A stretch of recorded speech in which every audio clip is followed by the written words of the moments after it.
Good evening, everyone. Welcome to Wrestling Royalty. As always, we're on our Friday evening, and I'm really glad you can be joining us today. Or if you're watching this in the future, welcome from the past. This evening, we're going to be talking about something, and it doesn't matter if you're all about the boom or if you're ready to shock the system.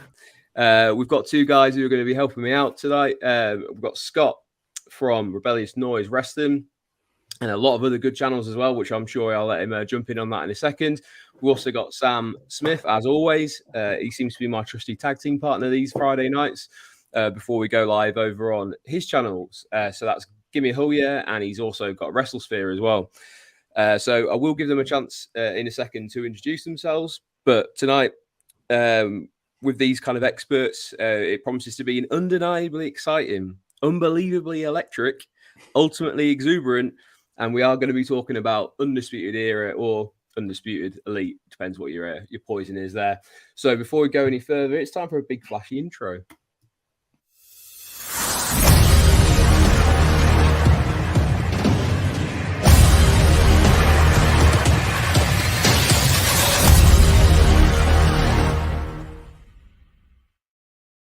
So, as I say, I'm really pleased to have Scott and Sam on with me tonight. We've got all the S's, I guess, because if you're going to call me Spores or Sporsy, then we'll go down that route as well. So, how are you doing, guys? How's life treating you both? I'll let Scott go first. All right. First in the queue. Cool. I'm all good, mate. Yeah, thanks for having me back. Always a pleasure to be here. I've seen a few of the ones lately that I was gutted to not be a part of, so happy to jump on here as well. And I've got a few things to say about Undisputed Era, so I'm excited. Awesome. Yeah. And what about yourself, Sam? How are you doing? I'm all right. I had a very busy week. You won't believe how tiring playing video games for work is. But it is. But it's got to be done, and it's awesome. But I've barely come up for in the past couple of days. I'm so behind on my weekly wrestling. It's unreal. Honestly, I've never been this bad in months. But anyway, we'll have to fix it. Other than that, I'm excellent, and I'm looking forward to tonight because I've also got some stuff to say about Undisputed Era because, we've been on a journey with them guys. Well, to be honest, I don't think I've ever asked anyone at any point in their life saying, how are you doing? And they haven't replied with, I'm very busy. Maybe it's just the kind of company that I keep, but it's nice to hear that you keep going, get yourself through, and everyone's got their own sort of stuff going on. But I say, I'm really glad to have you guys on. It's always a pleasure for you to be here. Well, pleasure for you to be here. Pleasure to have you here, I should say. That as well, mate. It is. Yeah. Both are correct. But as you say, this is a subject tonight, which, as you can see, I'm a big fan. I always do that because it's reverse image. Undisputed Era. Always the best jackets. You have the best jackets, Andy. I must say, every time I've ever been near you, you've always had like a jacket I'm jealous of that you can pull off and I can't. So anyway, there you go. I mean, you're probably one of the only people in the world who's ever commented saying I have decent fashion sense, even if they are a little bit garish sometimes with the jackets. But I'm sure that WrestleMania will be popped out again, possibly in London for Money in the Bank. But yes, we'll see. Just trying to keep who does the chalk line in business. They do very well for themselves, especially for myself. Mate, they ain't cheap though. Like I've seen a few of them and thought, but my wife doesn't know how. Okay, they're really cheap. They do a good deal. Yeah, can't believe the discount we got on that one in the first day of Mania, Andy. Yeah, I know it had like a slight hole in the back, so I got 75% off. Anyway, so Undisputed Era. One of the reasons why I wanted to talk about them now is because obviously recently we've seen Roderick Strong come back into the fold in the wrestling industry because he kind of went missing for a little while, and he wasn't talked about too much, especially not on actual WWE or NXT programming, which was a bit of a shame. So it was a surprise to see him pop up on AEW out of the blue. I think people assumed it would happen at some point, but not when it actually did. So what we're going to do tonight is just have a bit of a chat about the kind of history of Undisputed Era. Talk about that NXT Black and Gold era when Undisputed Era really were at prominent in the business. How they kind of stack up against factions, not only just in NXT but in WWE in general as well. Because I've got some strong feelings. It sounds like you guys have got some strong feelings, so it'd be interesting to see where we go. And then we're going to talk about them leaving NXT and WWE and then moving into AEW territory as well, and what we can kind of expect maybe in the future for the four of them, or not, as it may be. We'll have a chat about that as well, because there's some big stuff coming up this year, and there could be some huge opportunities to cash in on the success of Undisputed Era. So I guess we'll start, Scott, with yourself. Where did your kind of interest in Undisputed Era start? Was it in NXT or was it before that in Ring of Honor? So I'd never really seen much of them in Ring of Honor or anything like that. It was mainly in NXT, but I did saw a few things of them as how did you say the name? Red Dragon? It was just Red Dragon, but it had one D, right? Yeah. So Red Dragon. I always found it a bit hard to say that out loud. But yeah, Red Dragon. See a bit of their work, and obviously heard rumblings about Adam Cole, as you always do with whoever's kind of on top in the indie scene before they end up jumping to WWE. So I was excited when he showed up, and that kind of big moment at the end of one of those takeovers. But just straight away, I think in NXT they kind of took over and become like the main thing about the show. I would say the entire time they were in NXT, it was the Undisputed Era show for me. And I enjoyed it all the time. I think it dipped at times, and I think it was maybe like too much front and center sometimes. Like it kind of did take over the show a bit too much. But generally speaking, I think 90% of the run I thought was incredible. So just a big fan, but mainly come from the NXT days. And what about yourself, Sam? Because I know you are a big Ring of Honor fan, and outside of that, you were also following like Impact. So I guess for you, you would have heard of some of these guys before they even stepped foot in the side of WWE ring. Yeah, massively. Like from the beginning, NXT, like from the very, very start, when I don't mean the reality TV aspect of it, but when the NXT that we grew to know and love, proper NXT. Yeah, proper the original proper black and gold. Not Wild and Young NXT. Yeah, oh Jesus, yeah, that was not the Miz is training Daniel Bryan NXT. we're talking Seth Rollins, Samoa Joe, Finn Balor, that NXT, Sasha Banks, Bayley, that Charlotte. My God. Anyway, but so before that, and that NXT felt to me like it was WWE doing Ring of Honor. It felt like Ring of Honor had some kind of magic recipe, and it was the one thing, because at this point they didn't really want anything of what TNA had at this point. They might do now, but they didn't then. But Ring of Honor was no longer an indie. It was a prominent something to keep your eye on.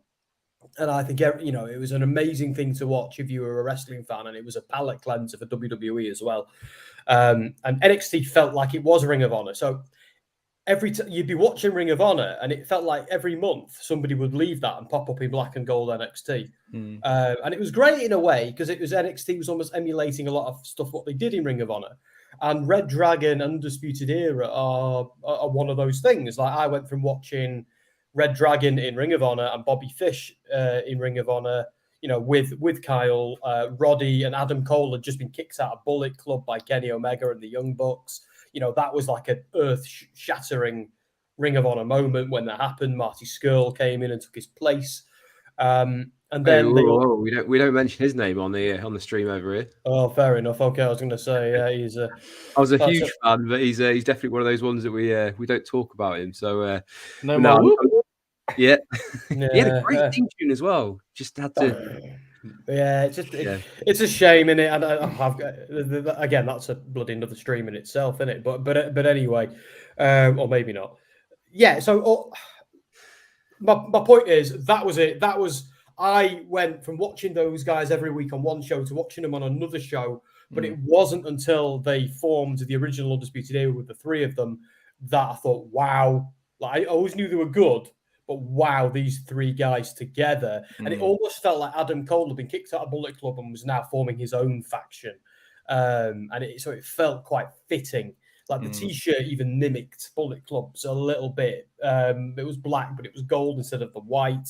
Had the shoulder things. It just felt right. And when Roddy joined, they were an unstoppable force. And I'll leave I've gone on way too long, so I'll leave that there. Great.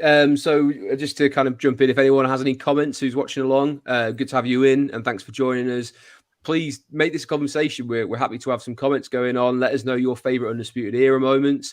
Where did your kind of fandom for them begin? Or if you don't like them at all and you thought they weren't a good force for NXT, or you don't want to see them in the future, let us know why as well. Be interesting to hear if there are anyone or any fans out there who just didn't click with Undisputed Era, or there's a reason why. So let us know in the comments.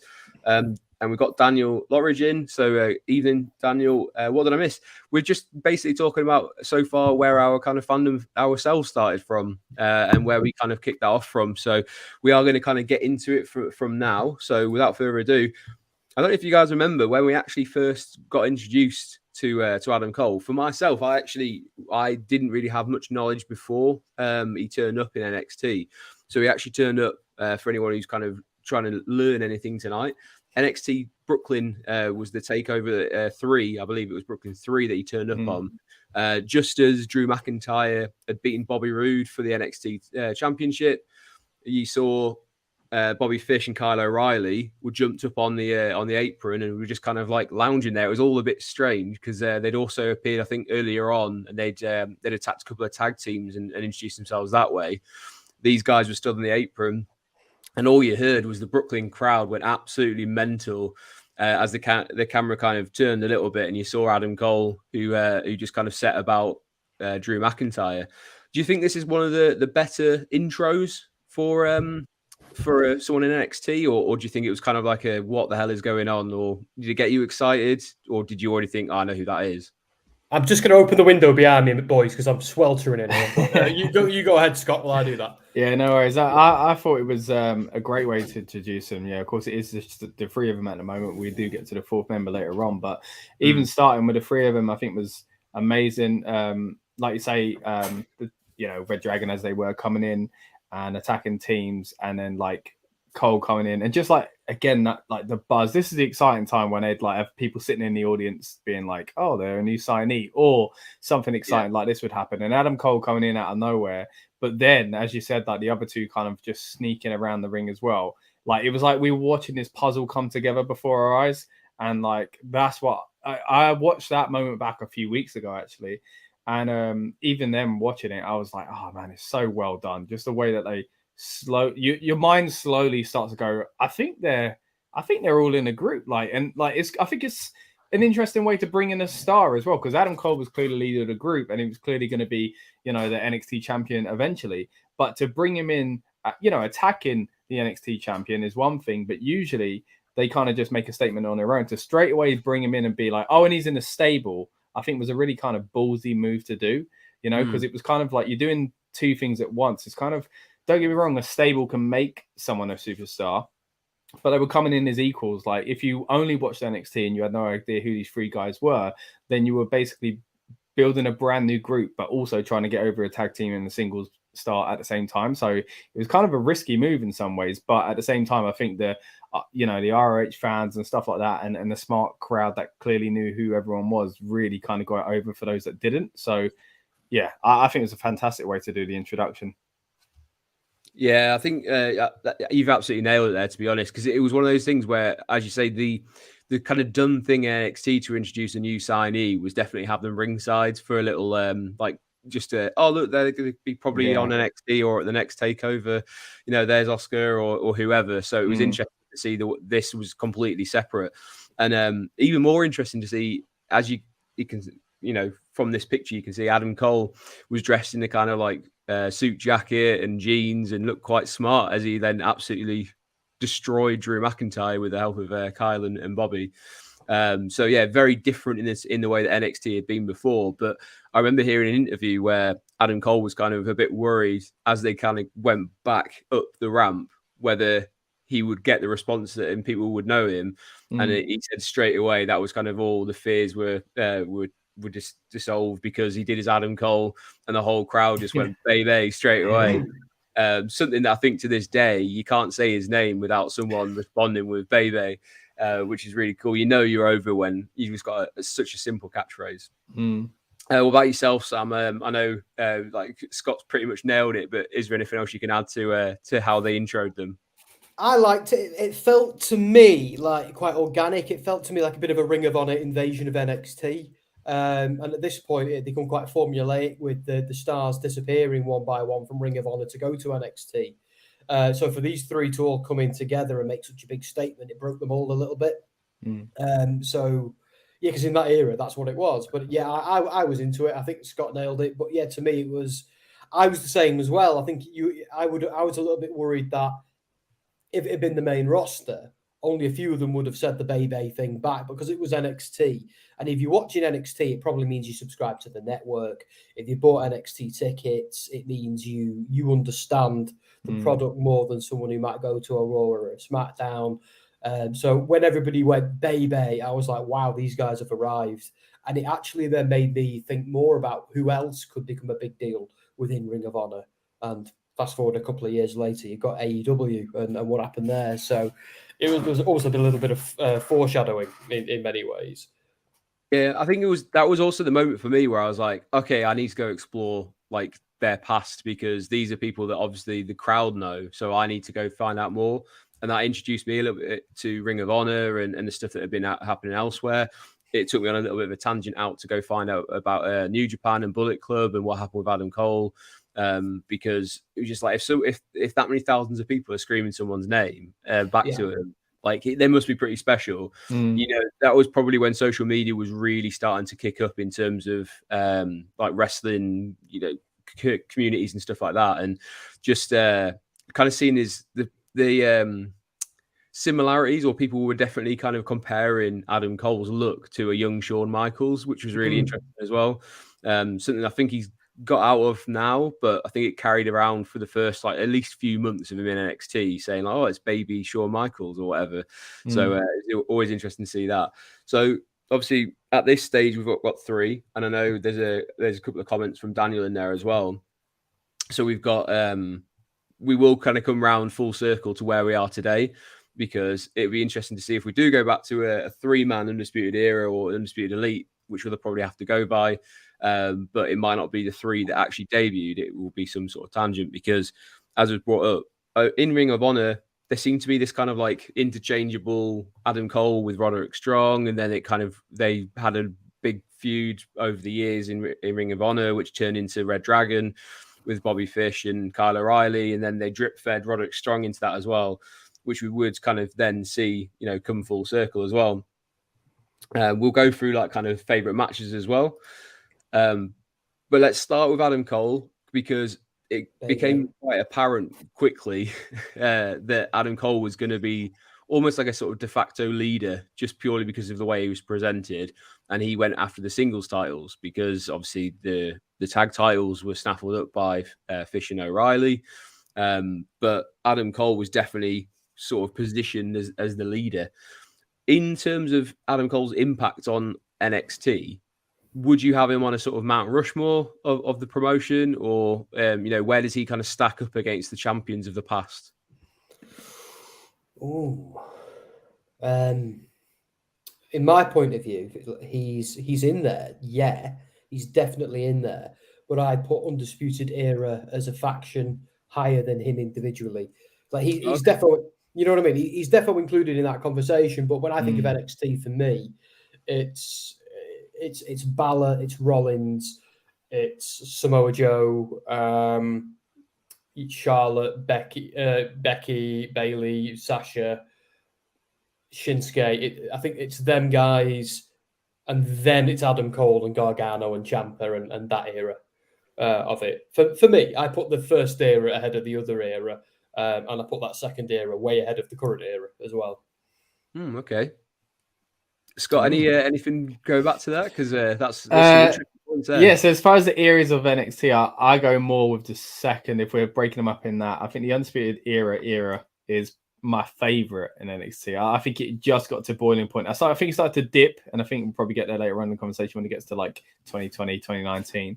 But that real hot point between, I think, probably 2017, 18 is probably my favorite, I think, looking back. And I'd put Adam Cole up there, but I get the point of like Undisputed Era kind of go up there a little bit higher than Adam Cole on his own. Although I said earlier on it was a big kind of ballsy way to make him a single star and a tag team and a stable at the same time. I do think they were successful in doing that. But I do think that anything you think of Adam Cole in NXT, it's about Undisputed Era. Like, you can't not think of, and the way they perfectly booked it throughout the card. You'd have, matches with all 4 of these guys throughout the night, and they took over the whole show, and it was about them, a lot of times. And a lot of times that was great as well. But anytime you think, I think if you watch pretty much any Adam Cole match, there will be a reference to Undisputed Era and something big as far as the storyline had something to do with Undisputed Era or something like that. So, so weirdly enough, maybe as a solo person, I probably would as well put other people above him. But that's only because he's tied to Undisputed Era, and that's not a bad thing either. No. But yeah, I thought he carried NXT in that. I mean, I say carried. There were so many big stars, but I think he was the main focal point and deservingly so for quite a long time. And just some of my favorite, I think, moments and periods in NXT history was when he was on top. Yeah, for sure. I mean, the other thing I would ask you is they kind of went through different stages of Undisputed Era. Predominantly, I guess, at the beginning, they were definitely a heel faction, or that's the way they were presented. But they almost had, I guess, along the lines of DX or the early stage of NWO, they were extremely cool heels. Yeah. And they would get a ridiculous reaction. So they kind of had this, again, I heard a couple of interviews with them. I think it was on Edge and Christian's podcast, where they were like, so when you come out and your Shock the System music starts, which for me is one of the best theme tunes like in NXT history, I think it's absolutely fantastic. The crowd would go nuts, and they'd be waiting to do the boom, they'd be waiting to do the Adam Cole baby, and everything like that. But these guys are heels, so they really shouldn't be getting that kind of reaction. So do you think it worked that they were supposed to be heels, or did it just get to the point where actually they're kind of tweeners? Or because a lot of the times they have to become heels during the match rather than what they were doing any other time inside or outside the ring. So I don't know, did you prefer a heel Undisputed Era or a face Undisputed Era, or did it not really matter? I'll let you go, Scott. Do you want to I prefer them as heels, but they were the cool heels, and they were probably, they were a big part of what made NXT cool itself. But it was wrestling for the cool kids. It was the super indie, it was the kind of insider show, and I think that works for them. And we'll probably get into conversation about their kind of flirting with the main roster and stuff, but I think that NXT was a perfect place for them, for the way they was being so successful, because it's where we have a little bit of a wink and a nudge, and we say, look, now we know you're the bad guy, so I'm going to respectfully boo you because you're doing such a good job. Like when you go to the main roster, people get boos because a lot of them are kids, or people that sometimes people still think the wrestling's real or whatever it is, but in NXT, like, we know what it is. You come out and we sing along and we chant and we do the boom. But when it comes down to business, now I'm on Gargano's side, because he's the babyface, and he's also really good at his job in playing that role as well. So I think when he got put up against a strong babyface, and it happened often, even with Matt Riddle and other guys, that they faced as well, DIY, and I think they always did a really good job at finding strong babyfaces that didn't lose their edge because the other guys were so cool, because that happens a lot on the main roster. As soon as you get a heel that's too cool, they don't want to kind of cheer the babyface anymore. But I think in NXT, it was a good place to find that blend of, we'll cheer the right people at the right times. Like, we can kind of rein in our fandom because we're all in on this act, and we all know they're just really good bad guys. And out of respect, you boo them, and your boo is essentially a cheer. Do you know what I mean? So that's the way I feel. Like, when you watch certain promotions and certain acts, that's how I feel. And I think NXT in that era with these guys was a perfect kind of example of that. I know some people don't like it. Jericho says, I don't want you buying my merch when I'm a heel, that kind of thing. But, I like cheering on the cool heel. So, And I don't believe a word Jericho says. I don't believe a word of that. Wearing an NWO hat says he likes the cool heel. Yeah. Well, Wolfpack were a little bit more ethically considerate than black and white NWO, weren't they? I've never heard a phrase like that, but yeah, you're right. I'm just imagining Sting just running around like he's like, no, you got to get a Tesla, mate. You can't be driving that massive 4x4 over here. Yeah. Cool. What about yourself, Sam? Face or heel Undisputed Era?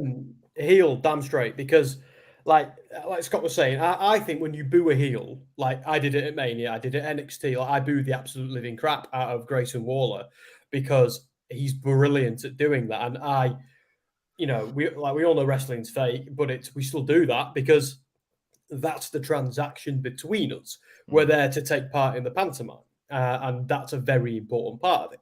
So, yeah, you love to hate them or hate to love them or whatever, but Undisputed Era had to be. They were an invading force for starters, so it made sense for them to be heels because if an invading force were good guys, you're like, what are you doing here?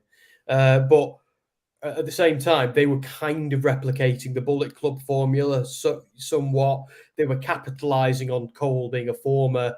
And don't forget, like Bullet Club was primarily a New Japan stable at that point. It just had a small contingent in Ring of Honor. And that contingent was primarily Cole and the Young Bucks. So they were kind of recycling that idea because it was over in ROH. And their thought process was, if we can recycle that on NXT, and Black and Gold NXT was, for the most part, in many ways, a carbon copy of that era's Ring of Honor, which is a good thing. It was copy and paste that. So they already had a model to work with. So if they brought them in as baby faces straight away, it wouldn't have worked because Cole, from that point on, was almost like this vicious but ambitious Cole who had shed Bullet Club and was now going out on his own, was ready to lead his own faction. And it made sense to be the Red Dragon Boys, who had also been wronged by Bullet Club and things like that. So as a fan, I think it was a really clever decision, not just to have them heels, but to do it the exact way they did it. They knew exactly what they were doing, and it paid off. Several years later, we're still here talking about them and loving everything they do. Yeah, absolutely. I'm just seeing the comments. Tom Talks Rubbish is in. So good to see you in, Tom. So Tom was going to join us tonight, but he's had a couple of other things on. But I just wanted to give a big shout out to Tom. He does a lot of good work.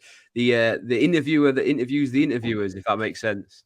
So he's got a good niche. So keep up the good work, Tom. I know you've spoken to all three of us before. Go check out Tom's YouTube channel. He has some great interviews in there, including Sean Ross Sapp as well as a few of the people from Fightful. And I'm sure you'll see all three of us at some point on the channel if it's not already up there. I know mine's not. I think Scott's isn't either. So Sam, is yours up yet? Yeah, mine's been up about a year now. But hilariously, it's not hilariously. She deserves it. His interview with my wife is going up in July, so that'll be cool to watch. But yeah, anyway, I'd love to do a catch up with you now, Tom, if you like, because blimey, things have changed in the past 12 months. So I'm always happy to come back on if you'll have me, mate. But that's just me trying to plug my own stuff. There you go. Well, we'll get Tom on one of these streams as well. Yes. But while you were talking before, I think it would actually, I'll pencil it in for a future one. I think it would be awesome to see if we can do some sort of tournament to crown the best heel in wrestling. Just because I think there's a few caveats that you kind of got to go down, because there is the heels that are very good at being a heel, but then it doesn't seem to be these days that you can stay in that kind of lane for too long. Because the best example I can give you is Ciampa in NXT. He went through a white hot stage of everyone would just absolutely boo the crap out of him. That era around New Orleans, where he had absolutely no music, he'd come out and you could barely hear yourself think because the crowd would just react that way. And that's what I would consider, as you said, he didn't sell his Black Heart shirt, which everyone wanted to get hold of. It was such like a heelish thing to do. He'd just take people down on social media. So it'd be interesting to see what people think, who people would say is one of the best heels of all time. So maybe we'll do that in a few weeks' time. And we'll find a way to do it. We'll find a way to do it. So we'll move on, because one of the big nights I just referenced there for Undisputed Era was at NXT TakeOver New Orleans. And that's the event that I always tell people if they ask me what's my favorite pay-per-view. That's the de facto one that I always go to. And there's a number of reasons there, because we did get the North American ladder match, which was amazing. We had the Gargano versus Ciampa unsanctioned match. We had Aleister Black captured the NXT Championship. We also had a really cool moment where we had Roderick Strong join the Undisputed Era. Now, I'll see who can answer me first. Do you remember the teams that were involved in the tag team match at New Orleans? I think so. I think was Roddy in with Authors of Pain, or was that the one before it? I just looked at that to see who the turn is on. He's with Pete Dunne, right? Yes. Yeah. So Roderick Strong was with Pete Dunne, and they also had Authors of Pain were in there. It was a triple threat match for which is also, as you can see, the trophy in the background. It was the Dusty Rhodes Classic as well. So I forgot that was even a thing. I forgot all about that. Yes, it was an all-in-one. And during that match, Pete Dunne was tagging with Roderick Strong, who had a lot of running with Undisputed Era to that point. And then just as the match was kind of reaching what we thought was Pete Dunne finally getting to win, Roderick Strong turned his back and joined Undisputed Era by, I can't remember what move he did, actually. I think it was like a backbreaker or something, wasn't it? And then put Undisputed Era on top of Pete to get the win before pulling on his Undisputed Era armband. Oh, he did one better than that. He took it off Cole, didn't he? He took it off Cole and put it on himself. And because I remember thinking, oh, but he's rejected them too many times. Is Cole gonna not have him? But Cole is beaming when he does it, and he's like, "Welcome home." And it was what a moment! It was a brilliant. Oh, that was such a good moment. I love it. Cool. It was one of those kind of all-time moments, just shocking, stab in the back. And you can see Bobby Fish at that time was out injured, which unfortunately I think would be a little bit of a narrative throughout his time with WWE or NXT in particular, which kind of led to a few interesting tag teams because, as I said, Adam Cole had already been involved that night in the first match of it in the ladder match, and then had to pull double duty because Bobby Fish was out. So Cole and Strong kind of they must have invoked the Freebird rule, right? Because I think they did, yeah. It just seems to be that they can do whatever they want with that rule. They can just suddenly, if you've got more than two people, you can just suddenly decide that you're going to do it. So 3 became 4, and I think this is when they really hit their stride in terms of being one of the best factions for me, because just adding Roddy just seemed to just change it up a little bit, add another dynamic. And then they basically just run roughshod over the entire of NXT for a good while. I think it's probably about 18 months or so where they were on top. And this is where they introduced the Golden Prophecy, which is where they would all, they said at one point they will all be dripped in gold or dripping in gold. They did it, which we can see here. They all captured their respective championships. Were you a fan of a faction holding all the belts, or did you feel like it was a bit too much? I loved it personally. I kind of wished the Bloodline would have done it before they broke up with Sammy. I liked the idea of they couldn't do it because of the Austin Theory Gunther thing, because they're also massively over as well. But I loved the idea of maybe Zayn holding the IC and Solo holding the US and the Bloodline just holding every single belt for a time. I think that would have been fun. But we didn't get it there. But I love that we got it here. Like, once it just made sense, didn't it? I know it didn't last forever, but while it did last, it was great to see this faction holding the whole brand to ransom. It was brilliant.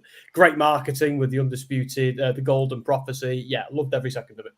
Although my only concern is I would have booked a little bit of tension maybe between Roddy and Cole over whose belt means more, because Roddy kind of got the mid-card belt and just let Cole go after the big one.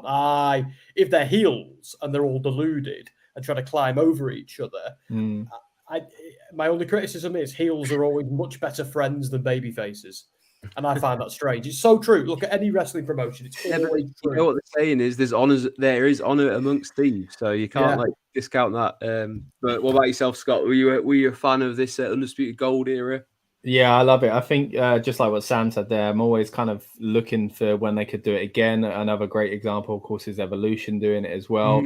I actually wanted Damage Control to do the same. They haven't, unfortunately, but that's another missed opportunity for me. But these guys doing it, as long as it doesn't go on for too long, it's all right with me. And I think it was justifiable as well, because every single one of them, like I believed every single one. Like if you took any of them out of the stable and you said, oh, Roddy should be North American champ, I'd go, yeah, he probably should be, so it wasn't just because he was the fourth member and they added a title to him sort of thing. It was like, these are arguably the best team in NXT, they should have it. Adam Cole's arguably the greatest main eventer in NXT, he should have it, and if he doesn't, he should be challenging for it sort of thing. So it was very believable in that sense.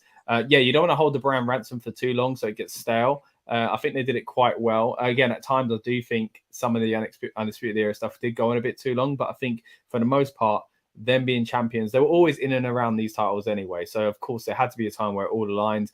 And for me, when you got Triple H with the pencil and being a member of Evolution, having done it before, it seemed like a no-brainer really. So yeah, big fan of it. So I guess obviously this is probably the peak era in terms of their success in NXT. They did kind of, just reading through what they've had, they had a couple of different North American champions, both Cole and Roddy had that belt. 3-time tag team champions. They got the Dusty Rhodes Tag Team Classic. Cole held the NXT Championship as well. But in terms of matches in NXT that stand out for you, that involve someone within Undisputed Era, or if you can kind of name one that they're all involved in, because there were a couple of big ones that they were involved in. I'm not going to name them just in case they're the ones that you want to say. What's your favourite match that included someone from it? We'll go with you first, Sam. From the Undisputed Era, I think my favourite match was, like, I'm tempted to say one of the War Games matches that used all 4 of them against another team, but the match one of my favourite NXT matches ever, because it was just violent and vicious, and it was between 2 amazing workers, was Aleister Black versus Adam Cole. The one where Black picks up Cole and smashes him into 2 chairs that are the upright. wrong way around. Yeah, and it was just, and because of that spot and that feud between the 2 of them, it was just brilliant. I loved every second of that match. Although I think if my memory was better and I could go through a whole list, or I had a whole list up right now, I'd probably say one of the War Games matches. I don't know, but right now it's just Cole being Cole for me. Was that Adam Cole match the one with Aleister Black, where they did the spot where Aleister Black did the flip off the rope and Adam Cole just super kicked his face off mid-air? Yes, I think so. It rings a bell now. They've done it with Ricochet again since, but I'm pretty sure that was the first one where Aleister Black does a sort of moonsault off the rope and Adam Cole just absolutely clears him out with a super kick. If you haven't seen it, you have to just YouTube it. You'll find the clip. It's absolutely, the timing of it is absolutely impeccable. Yeah. But yeah, definitely a good shout. What about yourself, Scott?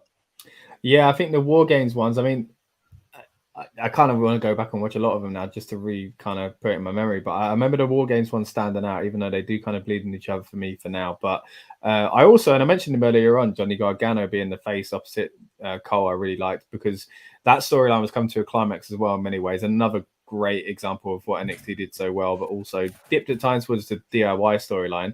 And I was there in Brooklyn when Gargano beat Cole, and I think Cole was just a perfect person. It felt so weird because Gargano had slowly started to be like I said earlier on, that danger of like not being, you're going against the cool heel, and Gargano was slowly starting to be a bit of a risk factor, in my opinion, as far as fans slowly being like, not sure about this anymore, because he's a fantastic, he sells amazing. He always looks like he's battered, and then out of nowhere he wins the title or whatever it is. And that's what's great about Gargano.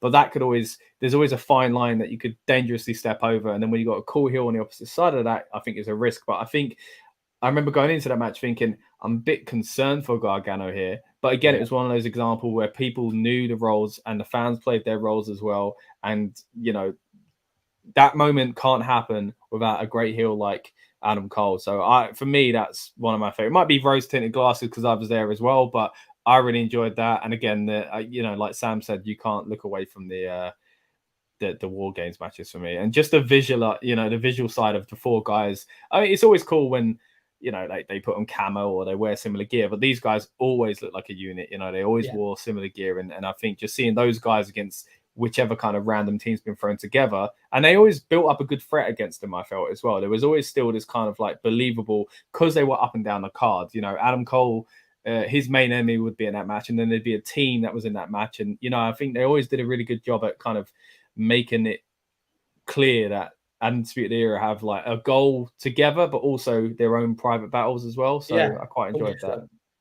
Yeah, there's again a few good points in there. Like the War Games matches, they were a staple. They were in the first 2 or 3, weren't they? And it was always like well, you know who's going to be there because it's perfect. There's 4 of them, and you'll find a team of 4 that will go against them. But I think they had a very good record because I vividly remember Ciampa doing his air raid crash off the top, which was just insane to go to do that from the top. And I don't think even men would have been walking properly the next day. But like again, another great moment. But for me, you know, to answer that same question about favorite match, Scott, you named mine, which is the that 2 out of 3 falls match in Brooklyn at the Barclays Center, because the whole thing about that was it was supposed to be Ciampa versus Gargano again, wasn't it? That was supposed to be the culmination, but Ciampa got ruled out because of his injury and had to go away and have surgery. And I'm the same. I was sat quite high up in Brooklyn, and I remember it was almost like what I refer to as like a Rocky moment, because going in, the crowd was so on Adam Cole's side. Like it was so loud for him. Gargano was definitely getting a bit of that sort of. He'd gone a bit too cheesy face, and he was, you know, like, oh yeah, we get it. You're the underdog, and you keep playing that shtick and stuff. But there was that moment about halfway through where all of a sudden the crowd just suddenly changed, and it was all, you know, like what's his name? Ivan Drago versus Rocky. Like when the Russians start chanting Rocky's name, it was very suddenly. There was a moment, if you go back and watch it, where everyone starts cheering for Gargano. Yeah. And there's a close fall, which to this day is the best close fall and the loudest close fall I've ever heard. It was like an out of body experience because we were like convinced, because you had the other 3 guys came down. They'd messed with him, they'd raked the eyes. He had the finisher to the back of his head. And then to get a 2 count on that, and then you say the noise just exploded. Like you say, I think people they realized that we could be part of history, so they turn mid-match. You know, like that moment. Because going into it, I was the same as you. I was like, if he does do it tonight, I'm scared that it might not be the reaction that he deserves, and that this, you know. But when it happened, that like I'm getting chills thinking about that. When it hit the mat finally, like it was. I've never experienced anything like that, you know, especially in NXT. I think it was, and then Ciampa, like you say, coming out on the top of the ramp as well. Like I remember vividly turning to Laura, tears coming down her face, and I was like, I was fighting back myself. I was like, what a moment! So, and you can't do that without, you know, the foil of Undisputed Era, you know.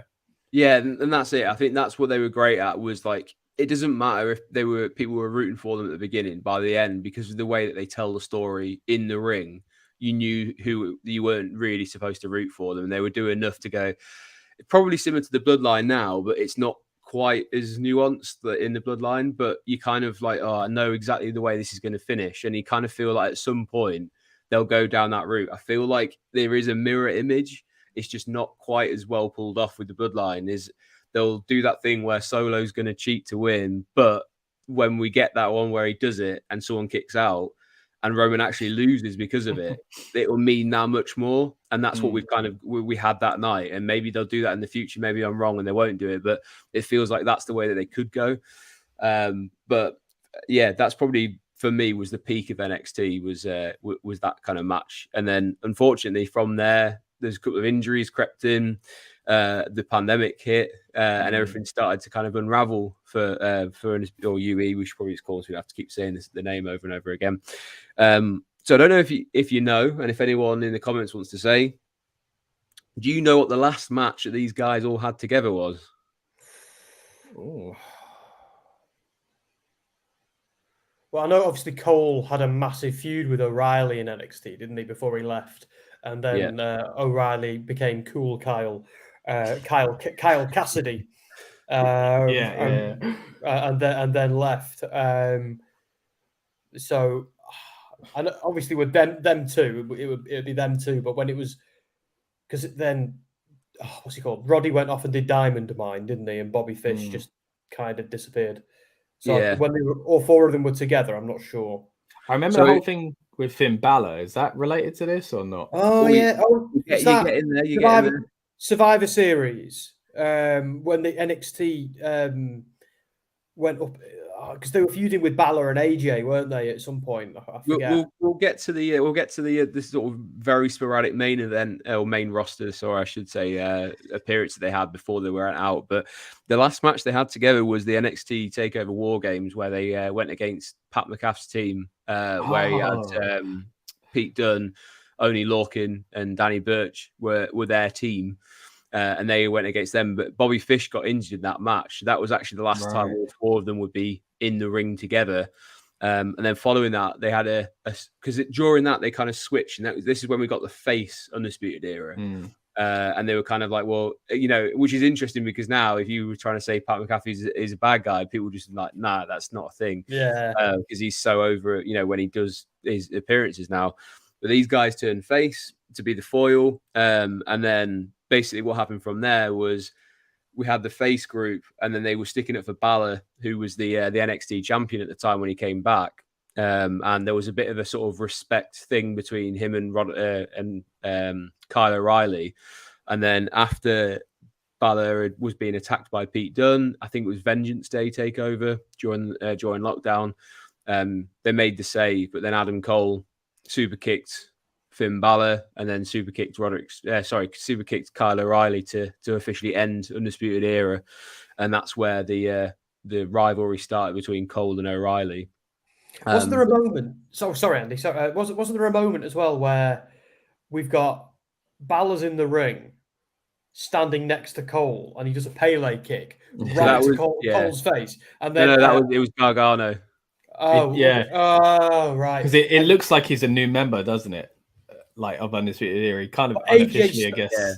AJ Styles was on the ramp, and him and Finn Balor did the two sweet from opposite sides. It was in the build up to Survivor Series. I can't remember. It was a while ago. You're getting a little bit kind of, I guess, because what was actually happening was Finn Balor came out and he stood next to Ciampa and Gargano, who were going face to face with UE, and then as they looked like they were about to kind of get it on, Balor did the Pele kick. So I can't say Pele because he's Pele. It's Pele. It's Pele. He did a Pele kick. Or he did an overhead kick. I don't know what you want to call it, but he did a Pele kick, which set up the what's his move that he does? He doesn't really do it much at the moment. Is it the 1917, 16? Yeah. The Irish independence. The Irish war. He did that on the ramp, didn't he? He proper spiked Gargano's head on the ramp. Yeah. It looked absolutely like gnarly for that. But yeah, that was kind of another moment that these guys were involved in, but not really. They were there, but yeah, that was a whole other storyline.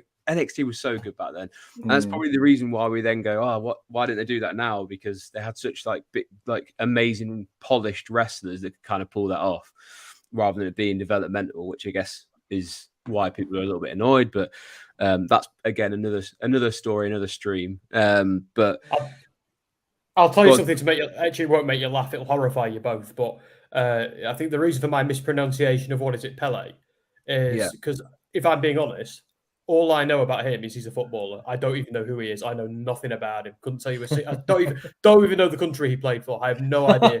All I know is it's a football reference, and he died a little while ago. That's all I know.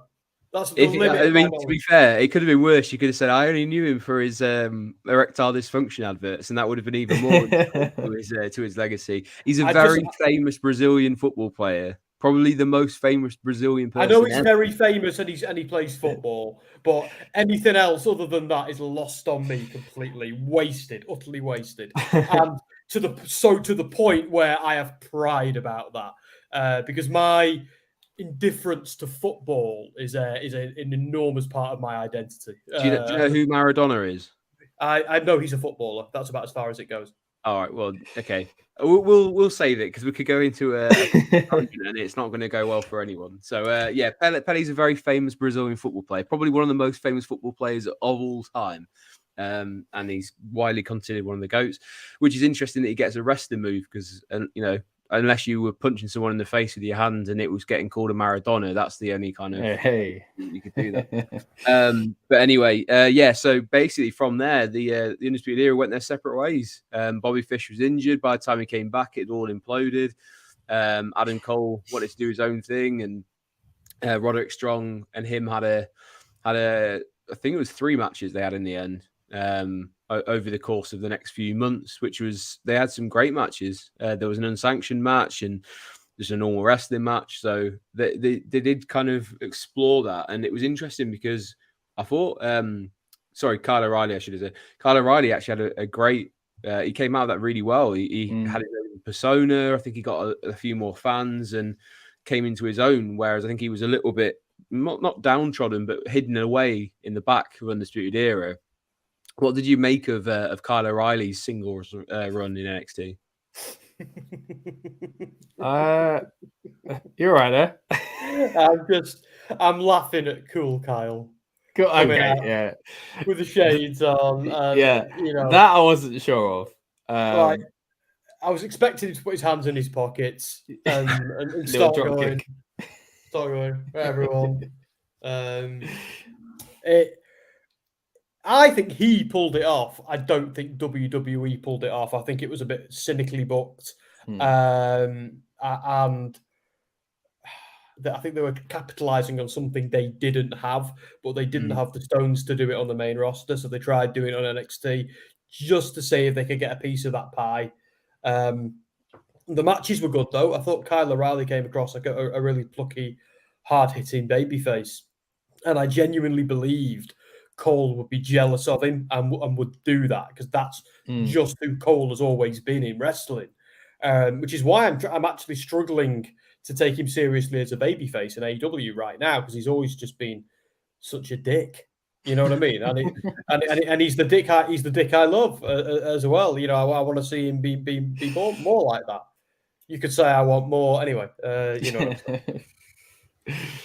Scott, were you buying Kyle as a singles? Yeah, I forgot about that bit there. I was getting a bit distracted by Sam's description.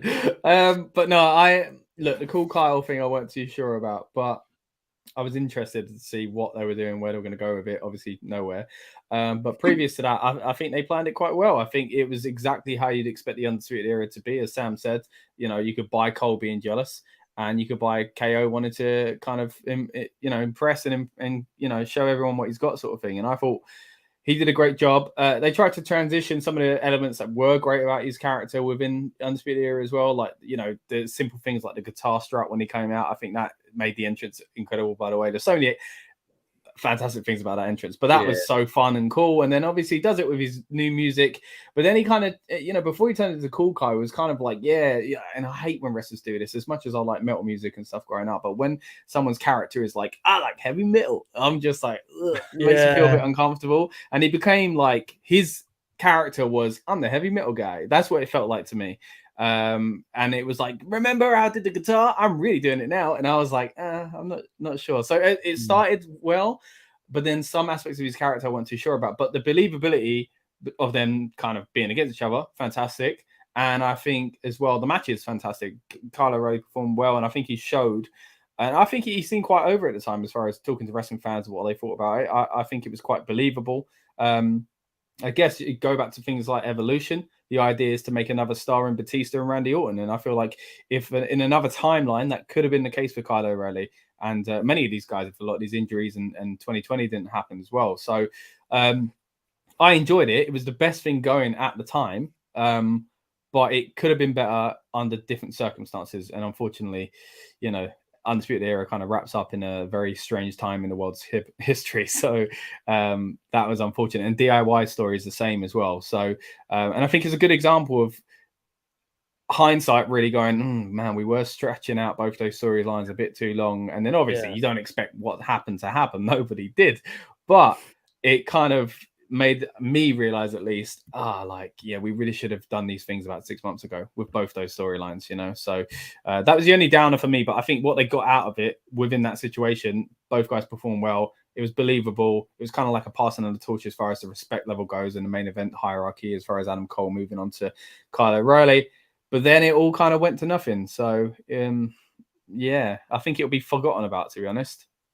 Yeah, potentially. I think that kind of singles run, or when they all went their separate ways, there were like little cool aspects of it. Like that was where I think we got Adam Cole's promo against Karrion Kross, where he said, like you get all the flashy entrants and the girl and whatever. All they have to do for me is ring the bell. Like, it's one of the best promos like they've done on NXT, and that came from that little singles run where he got put against him.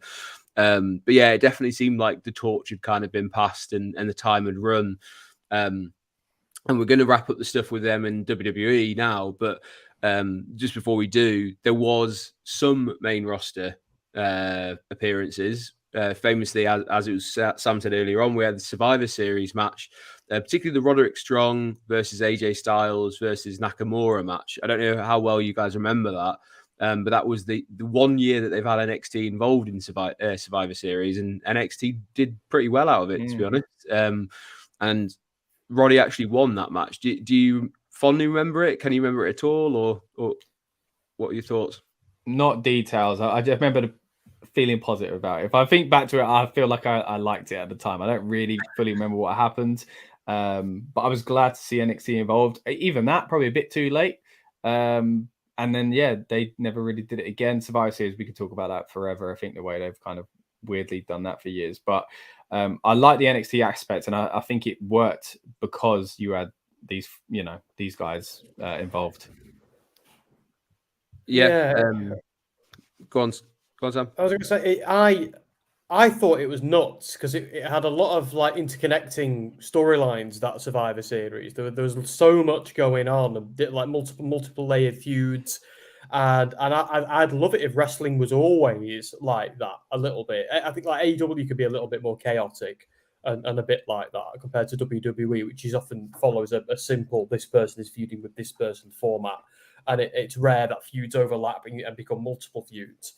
So that's what I kind of enjoyed about that era of Survivor Series when NXT. But that was when Triple H wanted it to be the official third brand and not developmental. And Vince soon put the kibosh on that. So NXT winning, what a one-off. But it did at times feel a bit overbooked. I think it might have been a bit better if it had just been like one or two acts from, I don't know. It's Survivor Series, so it wouldn't have worked. I don't know. That's just me. It just felt a little bit overbooked, although I do have fond memories of that time because it feels like that was almost the last hurrah of that era of NXT before the pandemic. And don't get me wrong, it's great now. I enjoy it every week. There are things I wish would go away and never come back. But stop hating on Chase U. Oh no, Chase U just needs to get shut down and just go away. And I like everyone involved in Chase U. I just hate the gimmick with a burning passion. I can't wait to see it implode and them all turn on each other. I just can't wait. But I guess for that Survivor Series, I was just having to remind myself of what the other guys were doing. I was like, oh yeah, that actually does make a lot of sense. Bobby Fish and Kyle O'Reilly had a match, but it was on the pre-show. There was a tag team match where they lost against New Day and Viking Raiders. So Viking Raiders actually won that match against the three.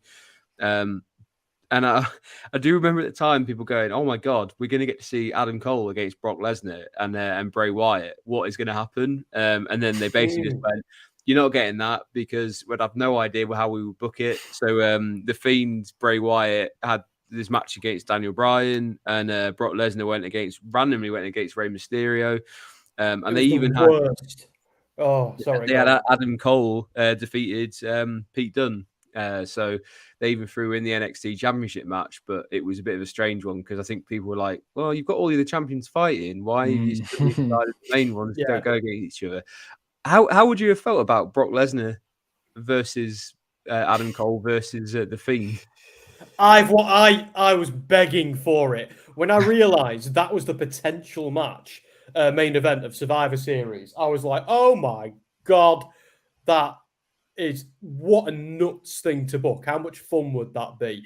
But the issue they had at the time is they needed to protect. It was more about protecting Brock and protecting the Fiend, and they couldn't have had either of them lose. But and then you've got a new star in Cole at the time.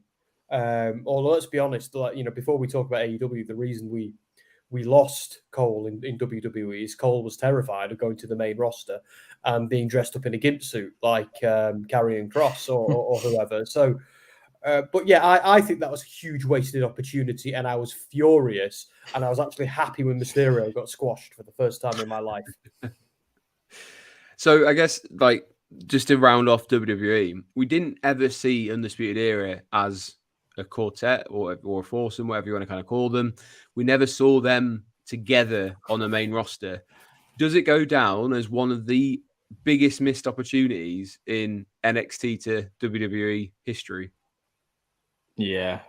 Yeah, without a doubt for me. I mean, like I said, with the whole thing earlier on about they were special within NXT and, we were in on the joke and all that kind of thing as far as booing and cheering, it wouldn't have been the same on the main roster, but it would have been different. And it could have flopped, don't get me wrong, but it could have been, Evolution. I keep comparing it to them. They're not that similar to Evolution, don't get me wrong, but it's another example of like a stable that just did work well on the main roster. And I think, Triple H kind of looking after these boys, I think it might have been all right. Not all NXT call-ups have gone well, but I think the four of them could have gone well. It could have been terrible, don't get me wrong, but it is, like you say, a missed opportunity, and it's a real shame we never got to see it, and we probably never will see it now. And that's it's kind of heartbreaking, really, because I think it's hard to put these in that kind of ranking of best factions of all time when they haven't been on the main roster, even though what they've done and what I saw of it was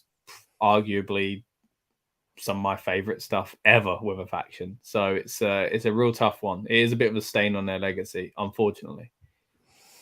Yeah. I think they were victims of that time, because I think back to like 2017, 2018, me watching WWE, NXT, and I'm thinking to myself, oh, wow, the future of WWE is just awesome. We've got Aleister Black, got the Undisputed Era, we got DIY battering each other here, and Vince is going to do a redo of this on the main roster. We had all this cool stuff, and oh, my sweet summer child, oh, how little you knew. So many things just took that out. And I think Cole, when we lost Cole in WWE, and he went to AEW, he looked at the main roster of WWE. He looked at the main roster of AEW, and it was a case of, do I go and be with all my colleagues and get paid my friends and get paid the same money, or do I risk being put in a gimp suit, or whatever it was, or like there was so many. It was rumored that he was going to be the manager of Keith Lee, wasn't he? Because they were going to put him in a suit and stuff. Oh yeah, get him to the manager. And I get he's a great talker, but he's also a great wrestler. And I don't blame him for jumping ship, but it is, as you say, Andy, it is a massive wasted opportunity. They were getting called up to the main roster at just the wrong time. If it had been later, wicked. If it had been earlier, wicked. But because it was that one point where all the NXT guys didn't want to go to the main roster, and AEW was over here, well, look how green the grass is. It isn't, but look how green it could be. No wonder he jumped ship. It's one of those ones. If they had 2 years left on their contract, if Adam Cole had 2 more years left on his contract, I think it's quite maybe a potentially ballsy to say, Adam Cole would main event WrestleMania within the next 3 years. 100%. I firmly believe he would have done, because the reason why I'm so adamant about this is because when you look at them from the perspective of even a marketing perspective, they had great T-shirts, they had a logo, they had a slogan, they had cool music, they had a hand gesture, they had the armbands, they had dog tags. Like the biggest thing for me is when you look at the people like the Click or DX or people that are really over as a group, they always have a hand gesture that people can do, whether it's a crotch chop or whether it's a too sweet, whether it's a cool logo like the NWO logo was. There's always something that they can kind of market. They had all of that, and they also had great wrestlers. At the time when they could have been called up, WWE had a shocking tag team roster. Absolutely shocking. It was literally down to New Day versus the Usos about 8 or 9 times. That was the state of it. If they'd called these guys up, they had 4 guys that could have done any kind of like combination between them of tag teams. You would have had a potential mid-carder belt holder in Roddy, and you had someone that you could have had as an ultimate heel on the main roster in Adam Cole. And it just felt like, for me, it was such a missed opportunity. And if you came now, back into 2022 to 2023, if you brought these guys up as a draft pick. Oh, like imagine them versus Judgment Day, imagine them versus Imperium, imagine them versus like any of the stables you've got in there. These guys versus the Bloodline. Like, are you going to tell me that's not something that you could have a main event of pretty much any pay-per-view? So, that time's gone. We might see one of them back in WWE at some point. I think Adam Cole will go back at some point, but that's just my opinion. Not soon. I'm not saying that either, by the way. But as you said, unfortunately, all the contracts ran down. That I can't believe they let every single one of their contracts run down. It seems shocking when you think about it from that perspective. But I think also with Adam Cole was the ultimate professional. He signed sort of like short extensions to help out NXT because he firmly believed in the brand. He didn't leave on bad terms. Apparently, he had meetings with Vince McMahon, which went very well from all the interviews that he's had. And he just said it came down to the fact that he woke up one day when he was trying to decide in the middle of the night and was very excited about all the opportunities that he could have in AEW. And that's what made his mind up. His partner's there, his mates from the past are there as well. So you can't really blame him when it comes to that side of things. And then I think it was the same for everyone else there. Bobby Fish was the first go, wasn't he? Out of all four of them, I think he was in AEW before anyone else. I think he was, yeah. Which is slightly awkward. But Adam Cole then, and then Kyle turned up not long after, and then about 4 weeks ago, we had Roderick Strong join as well. So I guess Sam and Scott, I'll have to rely on your potentially increased knowledge than mine on the AEW side of things. It does seem from an outsider's perspective, because I've only just kind of got into it a little bit more recently, it's been a bit of an injury hit start for all of the Undisputed Era guys. I know at the moment, Bobby Fish has been and gone. He's done his bit of impact. He's in New Japan. I think he's part of Team Filthy across there. So he's off the picture for now. We'll get back to that at the end. What do you think of the AEW side of things for the rest of them anyway? Do you want to go first, Scott, on this one? Yeah, sure. So when, firstly, Adam Cole showing up and the same night Daniel Bryan, one of my favorite nights in wrestling history. Yeah. I think I might go out and say that. I thought it was fantastic the way that was done. Adam Cole coming in with an Undisputed Era like theme song didn't hurt either. I thought that was fantastic, keeping in the boom and all that kind of stuff as well. It was really well done. So he felt like the same Adam Cole. Then when we get the other guys showing up as well, and essentially doing the Undisputed Elite, I thought, oh man, I'm ready for this again. Like I'm all right, this is kind of a new kind of direction under a different kind of reign as well here with a new company. Going to be exciting. But like you say, injury hit, and that's been the story of this stable, unfortunately. And they did a really good job in NXT to kind of mask that. We saw the image earlier on Bobby on his crutches as Roddy had just joined, and that was a great shocking moment for me. I remember being really surprised by that and excited about like, oh my goodness, because like you said, he was so against them. And then now like they had a great way of just being like, oh, like we can kind of patch up this stable and make it mean something because we have an extra member over here. So didn't see much time with all four of them together, but they did a good job of kind of being able to kind of ride those waves. Now with AEW, it feels maybe because AEW is so kind of packed anyway that you're not always going to be on screen anyway, but it just felt like all of a sudden they were there and then they weren't there. And then obviously Adam Cole's been had not the greatest time lately either with his health, and it was looking like he might not even return, and thankfully he has. And as Sam said earlier on, he's come back as a babyface, and it's kind of harder to get behind him in my opinion. And now that we see Roddy, I'm kind of excited again. So my feelings about these guys in AEW is up and down, up and down. But I do think we're going to see them together again in hopefully the way it looked like they were going to be before. It's a shame that Bobby Fish isn't there anymore. I know he's a big meme these days with the whole where's the lie and all that kind of stuff. But I think we're quick in wrestling to disrespect people and that like they're not entertaining and stuff like that, and old man Bobby Fish and all this kind of stuff, as if he wasn't part of one of the coolest things to happen in wrestling in the last 20 years. Like, it's ridiculous. Was he the biggest and most charismatic part of that group? No, but he was a part of it and he played his role, and I think he was good in it. And it's a real shame if we don't see the four of him in AEW. I don't know what his kind of things behind the scenes are, but yeah, I will say they've unfortunately been hit again with injury, leaving the company, joining the company, injury. Like it's a shame. Yeah, I agree. I feel like we can't seem to get.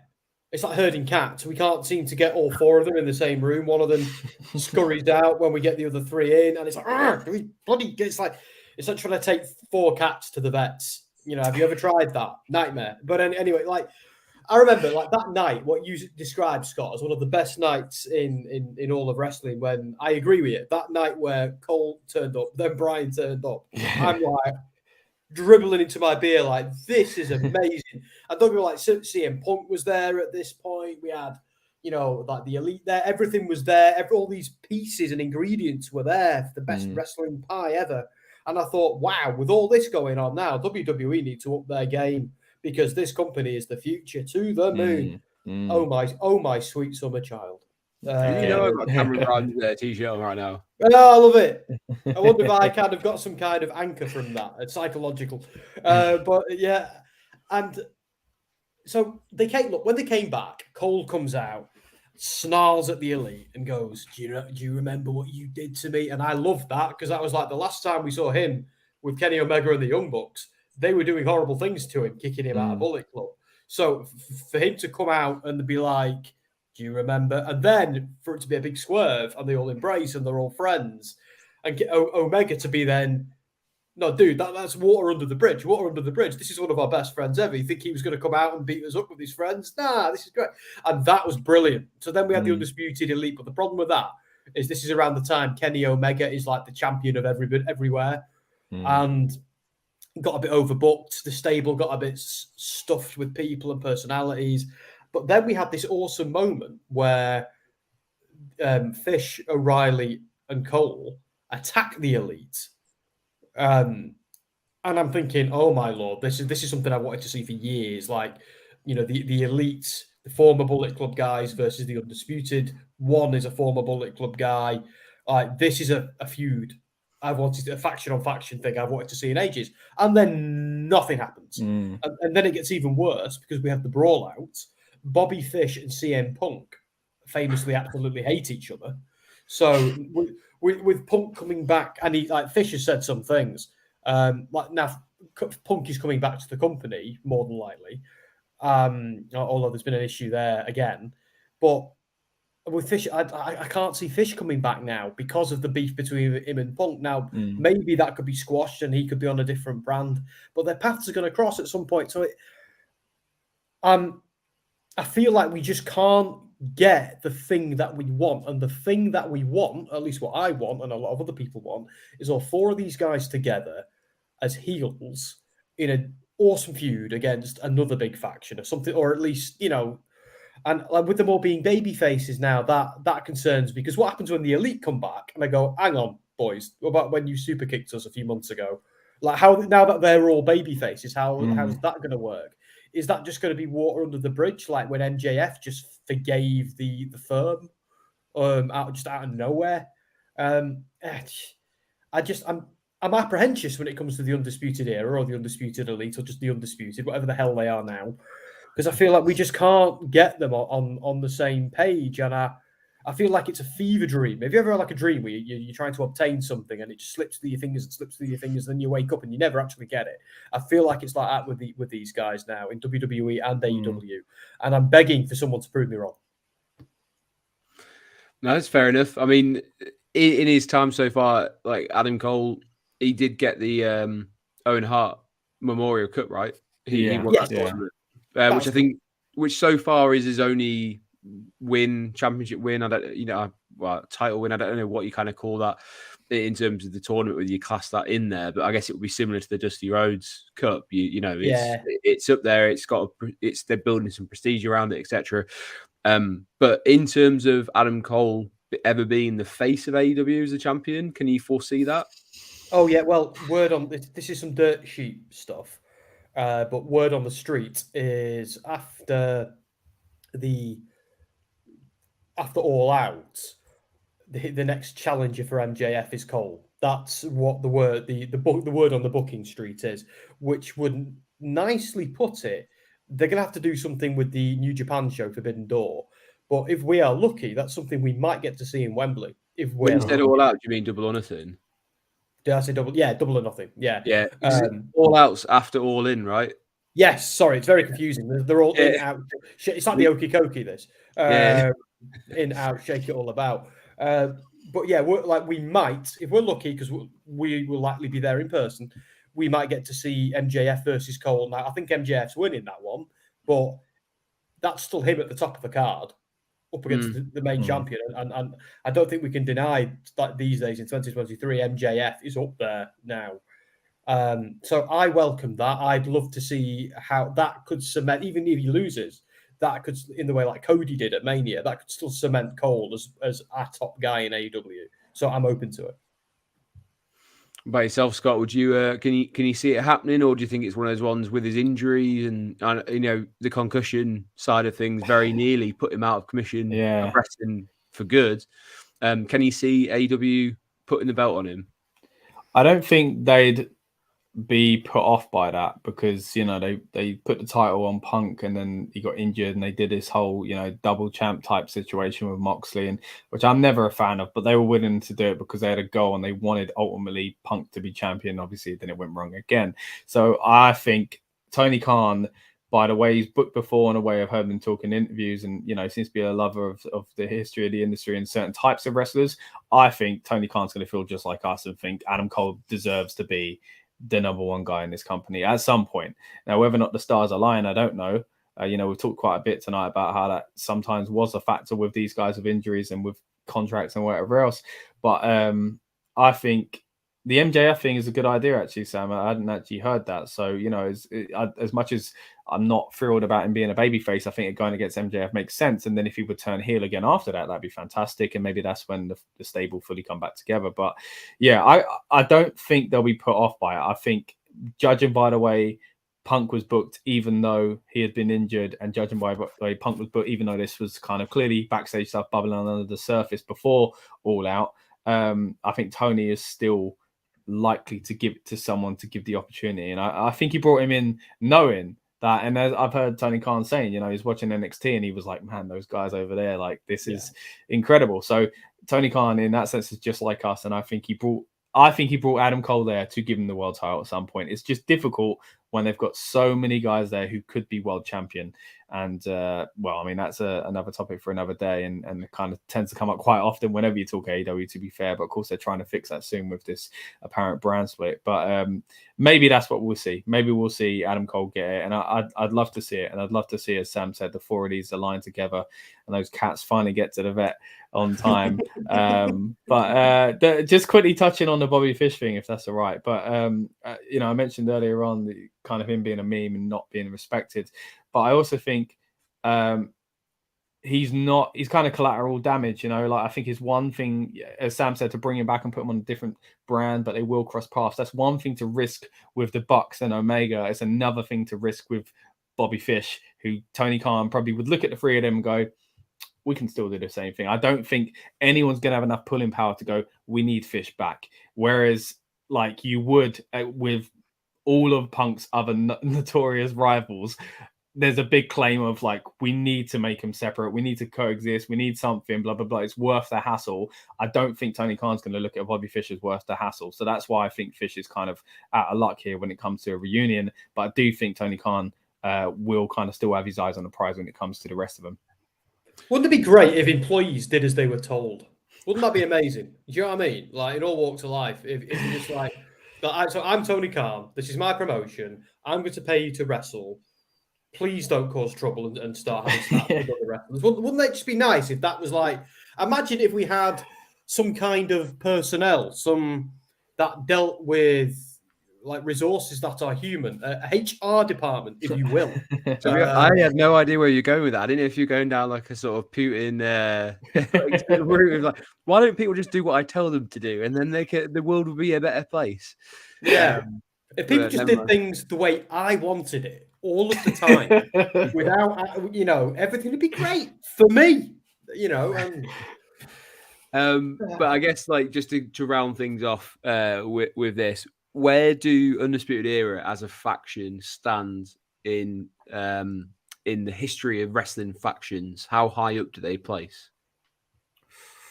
Oh, I'll For let you go you first, Sam. personally, because I think I could say this and you try and play, I guess, to the audience. Where for you personally do they stand? Sam, you all right going first? I was going to say the same to you, but I'll try. Look, my issue is they were in a developmental brand while it was a developmental brand and growing into something more than a developmental brand, but it was still a developmental brand. I won't say developmental brand again. But high, to me personally, really high, because in recent years, they have definitely one of my favorite stables. I feel like they took everything that works about something like Bullet Club and condensed it and made it a little bit more premium and displayed that in the way it should be displayed, rather than being this sprawling, confusing mess that stable has become and now a shadow of its former self. And I've actually got hope as well that AEW can make a version of the Undisputed Era work, even if it just manages to get the three of them. They want to, or even if one of them doesn't wrestle and is just a manager for a bit or a valet for a bit, you know, being a bit of a dodgy bugger on the outside, pulling people's legs or whatever. Even that's not going to work long term. But I've got faith, a little bit of faith that they're not done. We are going to see an element of it. And I think Scott might be right. I like the idea of Fish coming back and we have all four of them and we do this properly. But I think there is some hope that they'll do it with three of them. But where they stand for me is they're very high to me personally. I don't really compare like modern stables to like really ultra modern stables to some of the like the ones from history and stuff like that, because there's just too much nuance, too much difference.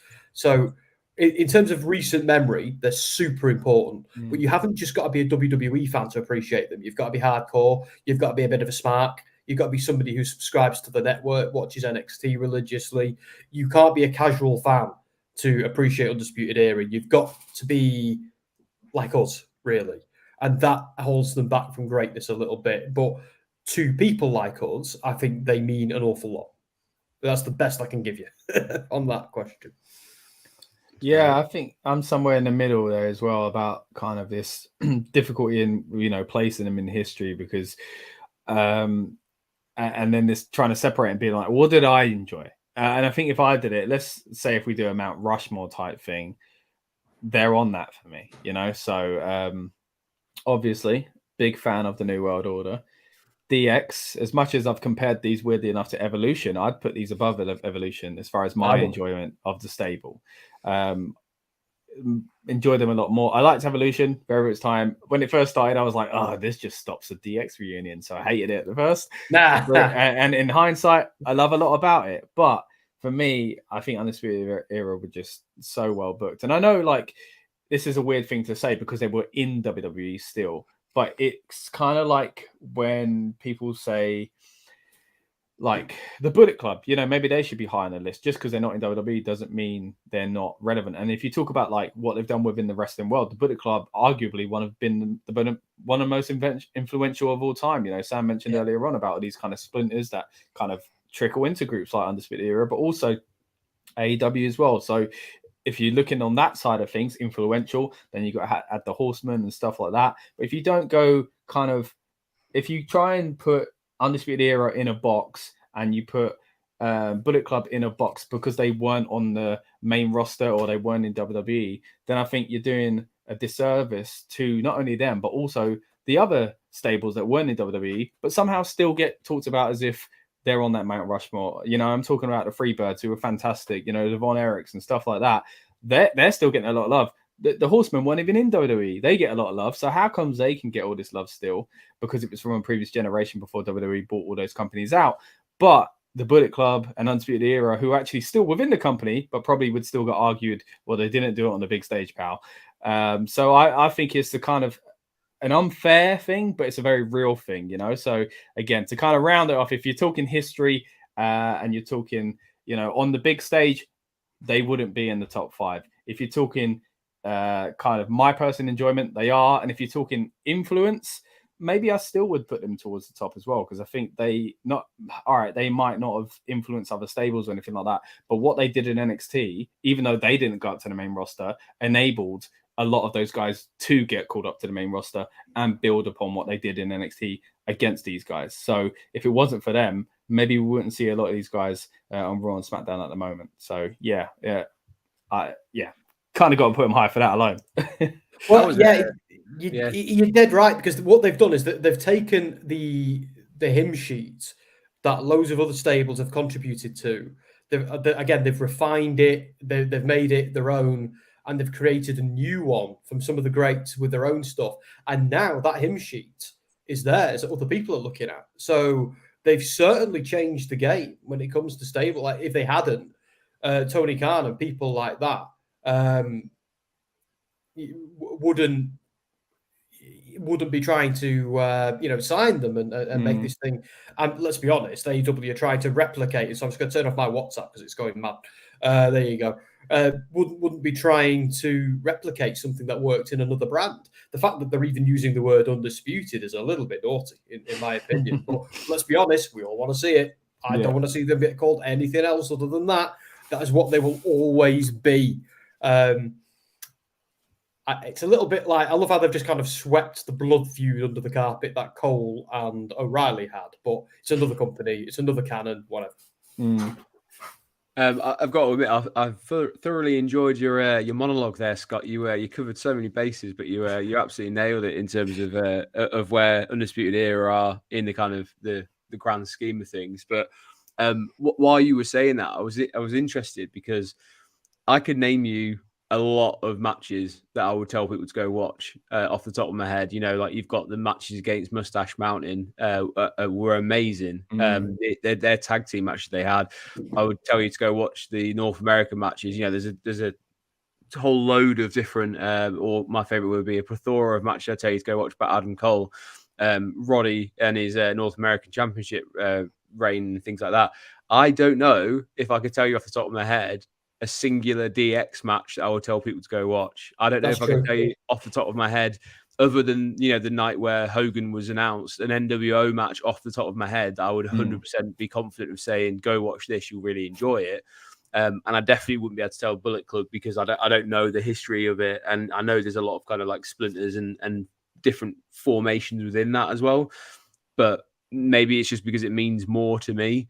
But in terms of like moments, all those other factions seem to have more moments than matches. This is the first faction I would tell you, if you wanted to know a faction that was just damn good wrestlers. Yeah, this is the faction you need to go watch. So, and I would put these above any one of the factions in AEW at the moment. I think if you brought these back together, you'd instantly get eyes from people who haven't tested out AEW. I think that's the kind of draw they would be. They would get NXT eyes across onto AEW if no one's made that jump already. So there's definitely a legacy there that I think that it will be strong. I think history will look kindly on it in terms of these were the guys that were there when NXT was amazing. It doesn't matter what happens to NXT, but these were the black and gold era, like heroes that, they will always be kind of associated with that time in NXT. So I'll always have a soft spot for them. Adam Cole is actually genuinely one of the nicest wrestlers I've ever met in my life, by the way. He is very, very nice. And if you watch any of the stuff on what used to be Up, Down, Down, and they do it with The Party now, where he does the sort of video game stuff, he just comes across as a guy who actually really loves his fans, which flies in the face of him being the enormous dick that Sam said he was earlier on. But in real life, you can't meet someone much better. So, in real life, he's an absolute diamond. You never ever hear anyone has an issue with Adam Cole. Like, he's just one of those names. Like, I know you online you hear about CM Punk or members of the of AEW or whatever. He's never won. He just seems to be, you know what, leave me alone. I'm going to go play video games. I don't care about the other side of things. Have you watched the documentary that AEW do? I've got them all saved to my Skybox. I'm going to marathon them all at some point, but because there's just so much content to follow at the moment, it's like flipping heck. And AEW have burnt me once with this reality TV stuff with Roads to the Top. So I don't know if I'm going back to that. Just say quickly about Adam Cole. I've got a friend who wants, I don't know if it was the airport or wherever the hell, but I have a friend who once picked Adam Cole up from somewhere to take him to a Preston City wrestling event. I believe it was a PCW event. And so shared the car with him for like half an hour on the way there, and he was a little bit starstruck by that, but came away. And this is why while Cole was in Ring of Honor before he even joined WWE, and he came back saying, "I can't believe how nice he was," and he wore his Bullet Club shirt, but it was a Prince Devitt shirt. I had a little bit of banter with Cole about that. Apparently, like, "Oh, you've got the wrong guy. He's not even in it anymore." But I thought that was quite good, and that's always going to stick with me. So if I ever interview Cole, which I'm sure I will do at some point in my career, I'll probably mention that to him and find out a little bit more about that. That'd be nice. But yeah, he's a diamond geezer. He's my number one interview wish on my wish list of interviews. He's number one with an absolute bullet. So hopefully one day, and if Sam, you ever get to do that, I'm going to pay you a lot of money to take your place instead. We'll see. We'll do a tag team one. We'll get it over the line. Yeah, we can do that. Yeah, joint WrestleSphere interview. Let's finish off then. What's your one kind of dream thing you would love to see in terms of any member of the Undisputed Era or the group in general? What would you like to see at some point in the future? Tell me one thing specifically.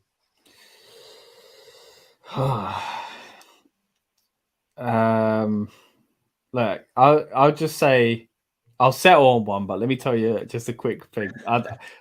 It's not realistic, but I would love to, as Sam said earlier on, see these guys up against the Bloodline, or even within this kind of stable, kind of back to the gang wars they had in Survivor Series back in the day that seem to be doing WWE at the moment, and it's Triple H's baby and all this kind of stuff. That would be amazing. It's just not realistic.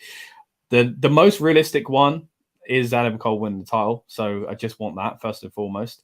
But most of all, not as much as a pipe dream as facing the Bloodline, because I'm sure by the time these guys ever do get back to WWE, if they ever do as a foursome, Bloodline will be over. There's still a possibility of the 4 in AEW, so I'd really like that. But I think if we're talking most realistic thing, but still high on my list of wants, it's Adam Cole winning the title and turning heel to kind of have a heel kind of Undisputed Era type stable in AEW. I'm going to go a little bit different, but I like all of that, because I want for a bit to get into and enjoy the babyface Adam Cole. I don't want them just to give up on it because I'm not into it and we're not into it doesn't mean it might just need more time to breathe and to work. Let's see how it is after this MJF thing. Because here's the thing. So obviously I want him to face MJF at Wembley. I absolutely want that. I don't actually want him to win the title there, though. I don't, because MJF needs to rule with an iron fist for a while longer.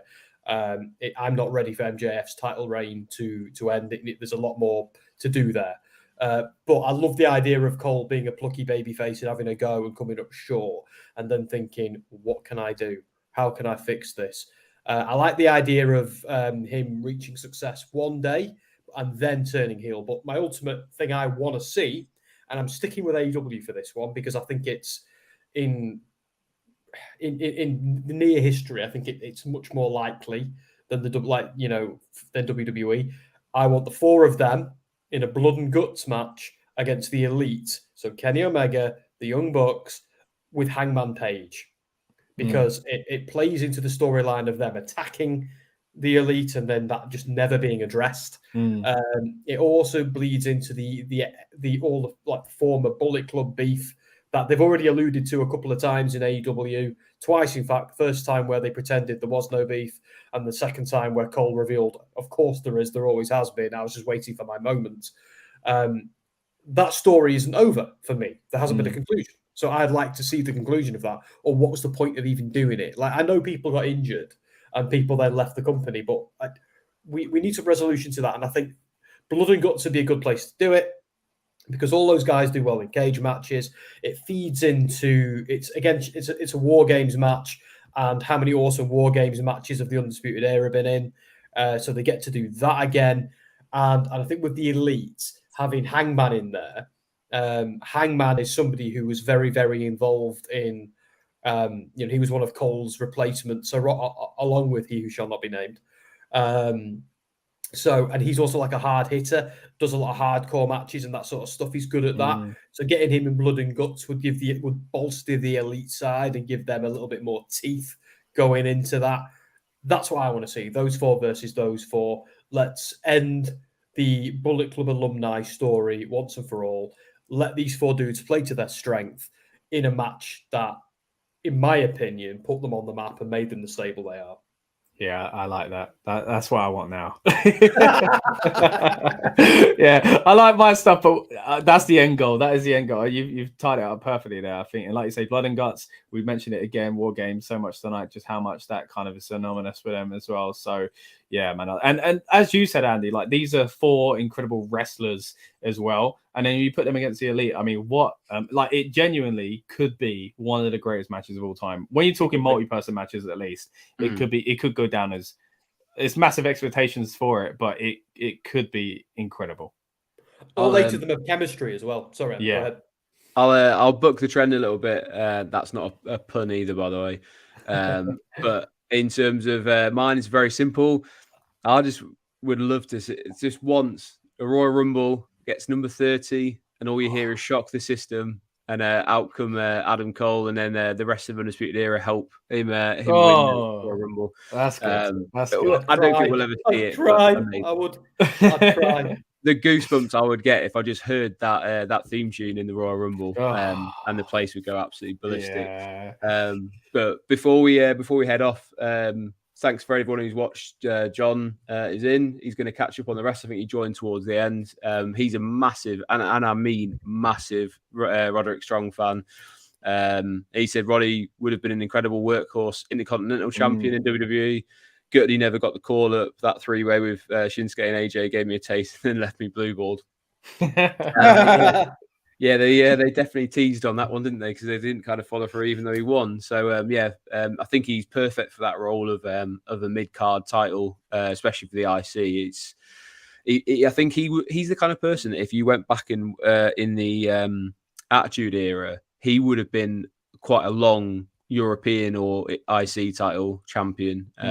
He's in that kind of mold where he's definitely a workhorse, or even before that, in the kind of golden era, he would have had amazing matches against people like Bret Hart or Shawn Michaels around that era. So timeless. Yeah, his ability, and what I really like about Roderick Strong is his kind of his moveset is realistic to say, as a wrestler, I'm going to destroy your back, because then you just literally can't do anything. And every move he seems to have is focused on crippling you, basically, which is quite, if you're going to do it, that's what you got to do. So seeing those backbreakers or seeing spine busters and things that all work on the same area, I think it's a really cool move. And WWE's loss is AEW's gain. Then they didn't use him towards the end. So, and that's the same with all 3 of these guys. At some point, AEW will do a lot with them. I think, as you've said, there's opportunities for them all over the shop. So it's just great to still have them around, and I really hope they can all stay injury free and as we all want, by the sounds of it, get back together at least one more time. Just give us that moment. So just to finish off, I'll give you guys a chance, because I know next weekend is a very busy weekend for wrestling. And I'm sure there's a lot for you guys that you are going to be doing in the next few days and in the next week or so. So let's start with Sam, starting probably tonight as well. What do you want to plug? What have you got on? Well, yeah, tonight, and I think you're joining me, aren't you, Andy, for SmackDown tonight? And Scott, if you want to, mate, you can as well. Just doing a SmackDown watch along. So if you're still awake at 1 a.m., let me know. I'll send you the link. So it should be fun. Should be a good show. I'm hoping for some more Bloodline drama tonight. I really want to see some Bloodline drama. I want to see that, that knife get twisted. But yeah, I'm here to plug. Come and watch us on the Gimme a Hull Yeah podcast tonight. Me and Andy will be watching SmackDown. Maybe Scott, who knows? Yes, we cover Raw on Monday nights. We cover Dynamite on Wednesday nights. We're going to have to figure out something for Collision. God knows what's happening there. Wow, yeah. So you can follow us on WrestleSphere, which where us on Gimme a Hole, yeah, we're having a little bit of fun and we're chatting with our opinions and stuff, but WrestleSphere is a little bit more journalistic. We write articles, features, we have a lot of interviews that we've done over the years under the SoundSphere banner or WrestleSphere banner with lots of different wrestlers. Andy, you interviewed Sami Callihan for us the other day. Wicked interview. And Dom Smith also interviewed Mustafa Ali very recently as well. So we're absolutely killing it with the WrestleSphere interviews at the moment. I think my last one was it Eddie Edwards? I can't remember. I do so many Impact guys these days.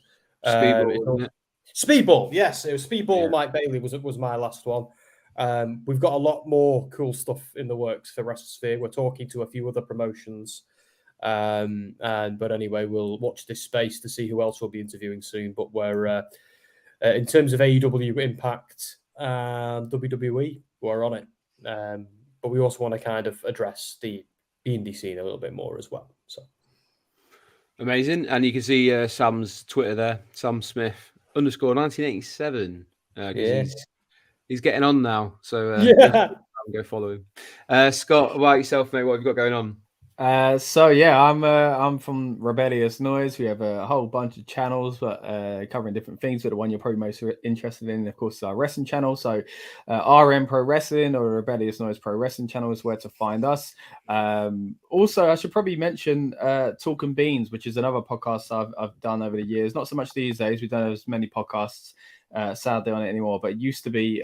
We do film and TV, but also wrestling. The reason why I bring it up here is because this kind of era of NXT and Undisputed Era is something we covered in that period as well. So and many times you'll hear me on those podcasts say, NXT was so much better than WWE this week, I think, as far as the PLEs or pay-per-views go back then. So if you do want to hear my kind of perspective on things at the time where I probably remembered a little bit more than I did tonight, then I'd encourage you to go back and listen to them. But other than that, if you want current and up-to-date stuff, of course, with wrestling, then please check us out at Rebellious Noise Pro Wrestling channel, where it's much like Give Me a Whole Year and WrestleSphere and Andy as well. We cover, of course, mainly WWE and AEW, but also trying to branch out a little bit more as well. Next few days and weeks, of course, we've got WWE stuff to cover as far as Night of Champions, and if you're watching this in 6 months' time, you'll know what happens there. But this will still be a relevant message, because before PLEs, we always like to do what we call a build-up show, and we have great guests like Andy and Sam have been on before as well. And it's just a nice way to kind of get ourselves and yourselves hopefully hyped up for the PLE, and it's always a fun time. So I hope you join us over there. And I can only kind of echo what Sam said about the Give Me a Whole Year stuff from WrestleSphere. Big fan of what they're doing over there, and of course a big fan of Andy. And thank you so much, mate, for having us on here. And I'm really liking seeing the kind of dedication and commitment to your channel and watching it grow, mate. It's doing good things lately. Oh, my absolute pleasure. And I say it's always awesome to have you guys on and also be on your respective channels. We've said it before, we don't really step on each other's toes. I like to kind of keep this channel as more sort of feature, discussion based. You've got Scott, who will get you hyped up and for the shows. And then you've got Give Me a Whole Year and WrestleSphere, which will try and take you through the actual shows themselves as well. So you can support us all. You can watch all our streams. You've got the option to come out, hang out with all of us. And support all of us at the same time. So go like and subscribe to everyone's channels.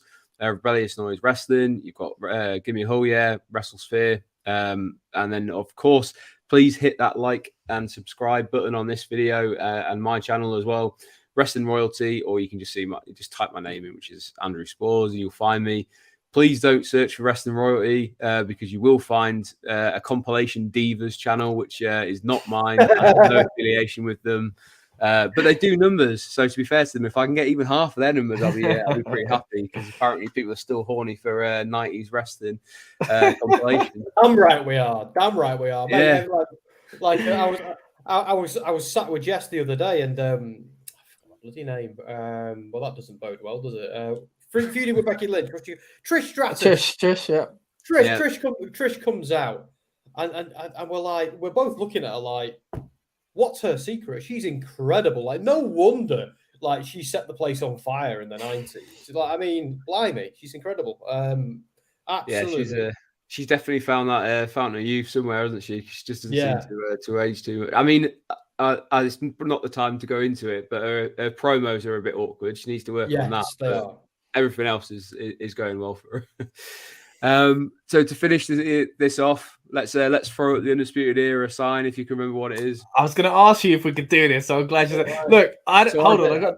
I can't remember which side. Am I the right way? Or am so I was going to try to do it that way, I guess, because yours says Era Undisputed. What does mine say? Well, I think mine says the right the mirror. Yeah, that's it. Hold on, Sam. The other way. Slow down. The other way for you, Sam. No, yeah, but cross them again. I don't know. What? Yeah, sure. This is confusing. That is one of the most awkward ones ever. We'll just do the boom. Yeah, we'll give it a boom. Boom. Thanks for joining, guys.